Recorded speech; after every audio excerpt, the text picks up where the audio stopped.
Diabetes ಇದ್ದವರು ನನ್ ಕಡೆ ಬಂದಾಗ ಬಹಳ ಜನ ಕೇಳ್ತಿರ್ತೀರಿ, ಮೇಡಮ್ ನಾವ್ ಏನ್ ಮಾಡಿದ್ರು ನಮ್ ಶುಗರ್ ಲೆವೆಲ್ ಕಡಿಮೆ ಆಗ್ತಾ ಇಲ್ಲ, ಜಾಸ್ತಿನ ಆಗಾಕತ್ತೈತಿ, ಏನ್ ಮಾಡ್ಬೇಕು ಅಂತ ಹೇಳಿ. ಯಾಕೆ ಜಾಸ್ತಿ ಆಗ್ತಿರ್ತೈತಿ ಅಂತಂದ್ರ ನೀವು ಪ್ರತಿದಿನ ಬಹಳಷ್ಟು ತಪ್ಪುಗಳನ್ನ ಮಾಡ್ತಿರ್ತೀರಿ. ಹಾಗಿದ್ರೆ ಬರ್ರಿ ಇವತ್ತು ಈ ವಿಡಿಯೋ ಒಳಗ ನೀವು ಕಾಮನ್ ಆಗಿ ಮಾಡ್ತಿರುವಂತಹ ಟಾಪ್ 5 ಮಿಸ್ಟೇಕ್ಸ್ ಗಳು ಯಾವುವು ಅಂತ ಹೇಳಿ ನೋಡೋಣ. ನಾನ್ ನಿಮ್ ಕ್ಲಿನಿಕಲ್ ಡೈಟಿಷಿಯನ್ ರೇಖಾ. ಮೊದಲನೇ ಮಿಸ್ಟೇಕ್ ಏನು ಅಂತಂದ್ರೆ ಆಹಾರನ ಸ್ಕಿಪ್ ಮಾಡ್ತಿರ್ತೀರಿ, ಇಲ್ಲಾಂದ್ರೆ ಡಿಲೇ ಮಾಡ್ತಿರ್ತೀರಿ, ಮತ್ತ ಬ್ಯಾಲೆನ್ಸ್ಡ್ ಫುಡ್ ನ ಸೇವನೆ ಮಾಡ್ತಿರಂಗಿಲ್ಲ. ಡಯಾಬಿಟಿಸ್ ಇದೆ ಅಂದ ತಕ್ಷಣ ಅನ್ನನ ಸ್ಟಾಪ್ ಮಾಡಿ ಸಕ್ರಿ ಬದಲು ಬೆಲ್ಲನ ಸೇವನೆ ಮಾಡ್ತಿರ್ತೀರಿ. ಇವುಗಳ ಜೊತೆಗೆ ಹೈ ಕಾರ್ಬೋಹೈಡ್ರೇಟ್ ಇರುವಂತ ಫುಡ್ಸ್ ಮತ್ತು ಪ್ರೊಸೆಸ್ಡ್ ಫುಡ್ ಗಳನ್ನ ಸೇವನೆ ಮಾಡ್ತೀರಿ. ಮತ್ ಹೇಳ್ತಿರ್ತೀರಿ ನಮ್ ಶುಗರ್ ಲೆವೆಲ್ ಕಡಿಮೆ ಆಗ್ತಾ ಇಲ್ಲ ಅಂತ ಹೇಳಿ. ಹಿಂಗೆಲ್ಲಾ ಮಾಡಿದ್ರೆ ಶುಗರ್ ಕಡಿಮೆ ಆಗುದಿಲ್ಲ. ಶುಗರ್ ಕಂಟ್ರೋಲ್ ಆಗ್ಬೇಕು ಅಂತಂದ್ರ ಬ್ಯಾಲೆನ್ಸ್ಡ್ ಫುಡ್ ಸೇವನೆ ಮಾಡ್ಬೇಕು. ಬ್ಯಾಲೆನ್ಸ್ಡ್ ಫುಡ್ ಅಂದ್ರೆ ಎಲ್ಲಾ ನ್ಯೂಟ್ರಿಯೆಂಟ್ಸ್ ಗಳು ಇರುವಂತಹ ಪೌಷ್ಟಿಕವಾದ ಆಹಾರನ ಸರಿಯಾದ ಪ್ರಮಾಣದೊಳಗ ಸರಿಯಾದ ಟೈಮಿಂಗ್ ನೀವು ಸೇವನೆ ಮಾಡ್ಬೇಕು. ಸೆಕೆಂಡ್, ಡೈಲಿ ಎಕ್ಸರ್ಸೈಸ್ ಮಾಡ್ತಿರಂಗಿಲ್ಲ, ಆನ್ ಟೈಮ್ ಪ್ರಾಪರ್ ಆಗಿ ನಿದ್ದೆ ಮಾಡ್ತಿರಂಗಿಲ್ಲ.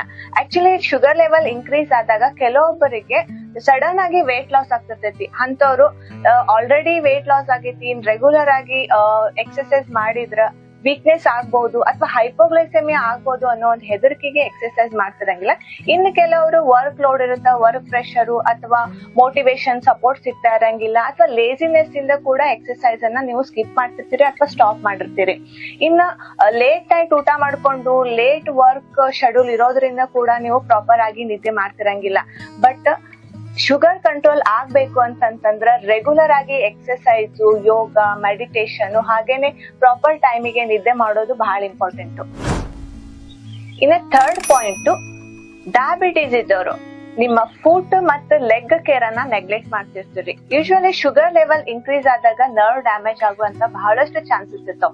ಡಯಾಬಿಟಿಸ್ ಇದ್ದವ್ರಿಗೆ ಕಾಲಲ್ಲಿ ಅಥವಾ ನಿಮ್ಮ ಪಾದಗಳಲ್ಲಿ ಸಣ್ಣ ಸಣ್ಣ ಗುಳ್ಳೆಗಳು ಅಂದ್ರೆ ಬ್ಲಿಸ್ಟರ್ಸ್ ಆದಾಗ, ಅಥವಾ ಏನಾದ್ರೂ ಶಾರ್ಪ್ ಥಿಂಗ್ಸ್ ಚುಚ್ಕೊಂಡು ಅದು ಗಾಯ ಆದಾಗ ನೀವು ಮನೆಯೊಳಗನ ಅದನ್ನ ಕ್ರೀಮ್ ಗಳನ್ನ ಅಪ್ಲೈ ಮಾಡ್ಕೊಂಡು ಅಥವಾ ಮನೆ ಮದ್ದುಗಳನ್ನ ಮಾಡಿ ಟೈಮ್ ವೇಸ್ಟ್ ಮಾಡಿ ನೆಗ್ಲೆಕ್ಟ್ ಮಾಡ್ತಿರ್ತೀರಿ. ನೆಗ್ಲೆಕ್ಟ್ ಮಾಡಿರುವಂತಹ ಚಿಕ್ಕ ಚಿಕ್ಕ ಗಾಯಗಳೇ ಮುಂದೆ ನಿಮಗ ದೊಡ್ಡ ಪ್ರಾಬ್ಲಮ್ಸ್ ಆಗ್ತಾವ. ಅಂದ್ರ ಗ್ಯಾಂಗ್ರೀನ್ ಆಗುವಂತಹ ಬಹಳಷ್ಟು ಚಾನ್ಸಸ್ ಇರ್ತಾವ. ಸೊ ನೀವು ಈ ಸಣ್ಣ ಪುಟ್ಟ ಗಾಯಗಳನ್ನ ನೆಗ್ಲೆಕ್ಟ್ ಮಾಡ್ಕೊಂಡು ಕಾಂಪ್ಲಿಕೇಶನ್ ಮಾಡ್ಕೊಳ್ಳೋ ಬದ್ಲಿ ಆದಷ್ಟು ನಿಮ್ಮ ಪಾದಗಳನ್ನ ಮತ್ತು ಕಾಲಗಳನ್ನ ಕೇರ್ ಮಾಡ್ಕೊಳ್ರಿ.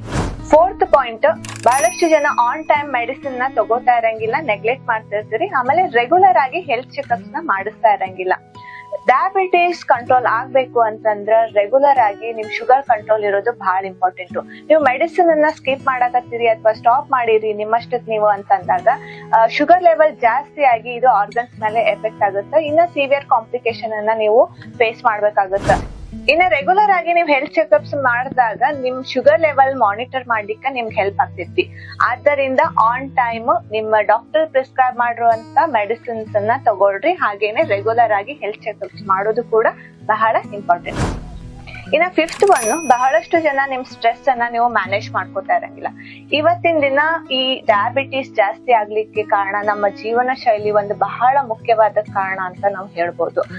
ಇವತ್ತಿನ ವರ್ಕ್ ಪ್ರೆಷರ್ ಆಗಿರ್ಬೋದು, family problems, financial stress, regular ಆಗಿ ಹೆಲ್ತ್ ಚೆಕ್ಅಪ್ಸ್ ಮಾಡೋದು, ರೆಗ್ಯುಲರ್ ಆಗಿ ಹಾಸ್ಪಿಟಲ್ ವಿಸಿಟ್, ಹೀಗೆ ಅನೇಕ ಕಾರಣಗಳಿಂದ ನಾವು ನಮ್ ಸ್ಟ್ರೆಸ್ ಅನ್ನ ಜಾಸ್ತಿ ಮಾಡ್ಕೊತಿರ್ತೇವೆ. ಇದರಿಂದ ಶುಗರ್ ಲೆವೆಲ್ಸ್ ಕೂಡ ಜಾಸ್ತಿ ಆಗ್ತಿರ್ತೈತಿ. ಸೊ ಡಯಾಬಿಟಿಸ್ ಅಂದ್ರೆ ಶುಗರ್ ಲೆವೆಲ್ ಕಂಟ್ರೋಲ್ ಆಗ್ಬೇಕು ಅಂತಂದ್ರೆ ಸ್ಟ್ರೆಸ್ ಅನ್ನ ಮ್ಯಾನೇಜ್ ಮಾಡ್ಕೊಳ್ಳೋದು ಕೂಡ ಬಹಳ ಇಂಪಾರ್ಟೆಂಟ್. ಸ್ಟ್ರೆಸ್ ಕಂಟ್ರೋಲ್ ಆಗ್ಬೇಕು ಅಂತಂದ್ರೆ ರೆಗ್ಯುಲರ್ ಆಗಿ ಯೋಗ, ಮೆಡಿಟೇಷನ್, ಪ್ರಾಣಾಯಾಮ ಮಾಡೋದು ಬಹಳ ಇಂಪಾರ್ಟೆಂಟ್. ಹಾಗೇನೆ ಮೈಂಡ್ ಅನ್ನ ಕೂಲ್ ಆಗಿ ಇಟ್ಕೊಳ್ರಿ. ಆದಷ್ಟು ಬುಕ್ಸ್ ಗಳನ್ನ ರೀಡ್ ಮಾಡ್ರಿ, ಮ್ಯೂಸಿಕ್ ಗಳನ್ನ ಕೇಳ್ರಿ. ಇವತ್ತು ಹೇಳಿರುವಂತಹ ಈ 5 ಮಿಸ್ಟೇಕ್ ಗಳನ್ನ ಚೇಂಜ್ ಮಾಡ್ಕೊಂಡು ನಿಮ್ ಶುಗರ್ ಲೆವೆಲ್ ಅನ್ನ ಕಂಟ್ರೋಲ್ ಮಾಡ್ಕೊಳ್ರಿ. ಸೊ ಇವತ್ತಿನ ನನ್ ವಿಡಿಯೋ ನಿಮಗೆ ಇಷ್ಟ ಆಗಿದ್ರೆ ಲೈಕ್ ಮಾಡ್ರಿ, ಶೇರ್ ಮಾಡ್ರಿ, ಹಾಗೇನೆ ಸಬ್ಸ್ಕ್ರೈಬ್ ಮಾಡ್ರಿ. Thank you.